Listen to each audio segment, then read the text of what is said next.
बिजली किसी भी तरह से बनाई जाए वो किसी न किसी रूप में पर्यावरण के संतुलन के लिए खतरा बन ही जाती है। कहीं परमाणु प्लांट है तो कहीं बांध। भारत में ही 4000 से भी ज्यादा बांध हैं। बांधों को बिजली बनाने का सबसे कम हानिकारक जरिया कहा जाता है, लेकिन अमेज़न नदी पर हुए शोधों के बाद पता चल रहा है कि ये पर्यावरण से सीधी छेड़छाड़ है। उफनती मदेरा नदी यह अमेज़न की सबसे बड़ी सहायक नदी है। अब बिजली बनाने के लिए मदेरा को बांधा जा रहा है। यहाँ कभी एक पहाड़ से गिरता झरना था, लेकिन अब यहाँ एक पावर स्टेशन बनाया जा रहा है। 44 टरबाइनें लगनी हैं, 3 लग चुकी हैं और काम भी कर रही हैं। पानी के बहाव को नियंत्रित करने से काफी कुछ बदल चुका है।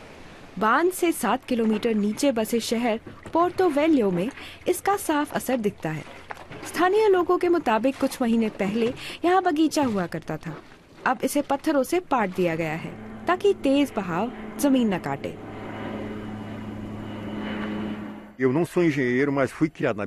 मैं इंजीनियर नहीं हूँ, लेकिन मैं इस नदी के किनारे बड़ा हुआ हूँ और मुझे लगता है कि मैं नदी को उन लोगों से बेहतर समझता हूँ।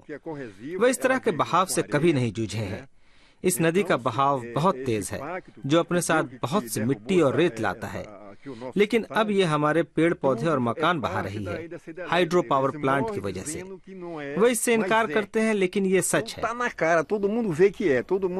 यहाँ ऐसा कुछ पहले कभी नहीं हुआ था।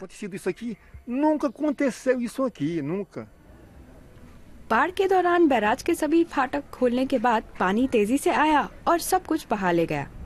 600 लोगों को सुरक्षित जगहों पर पहुंचाया गया।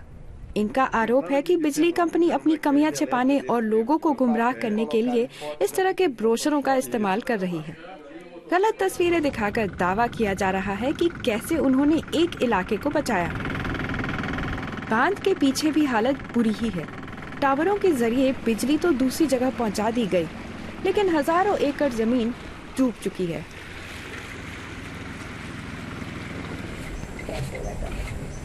अमेज़न नदी पर रिसर्च के लिए मशहूर फिलिप फैनसाइड भी मानते हैं कि आम लोगों और मछुआरों का अंदाजा सही है। मानव निर्मित झील के निचले तल में ऑक्सीजन नहीं होती।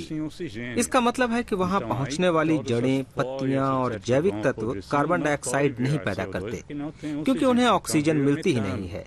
वे मीथेन छोड़ने लगते हैं। मीथेन कार्बन डाइऑक्साइड से ज्यादा प्रति टन ग्रीन हाउस गैसें छोड़ती है। मीथेन 2 तरह से वातावरण में जाती है, एक तो सतह पर बुलबुलों के रूप में और दूसरा टरबाइन पर जाने वाले पानी के साथ। इस पर कभी ध्यान नहीं दिया गया, लेकिन ये ग्लोबल वार्मिंग में बड़ा असर डालता है। इस तरह की ऊर्जा में कुछ भी ग्रीन नहीं है।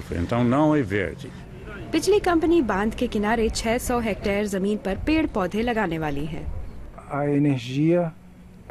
ऊर्जा को स्वच्छ माना जाता है क्योंकि उत्पादन में पर्यावरण प्रदूषित नहीं होता। वैसे मुझे लगता है कि पर्यावरण पर असर पड़ता है, लेकिन बिजली उत्पादन तो साफ तरीका है। ब्राजील सरकार भी पावर कंपनी जैसी ही सोच रखती है। कई बड़े बांध बनाने की योजना है, 30 तो सिर्फ अमेज़न के इलाके में।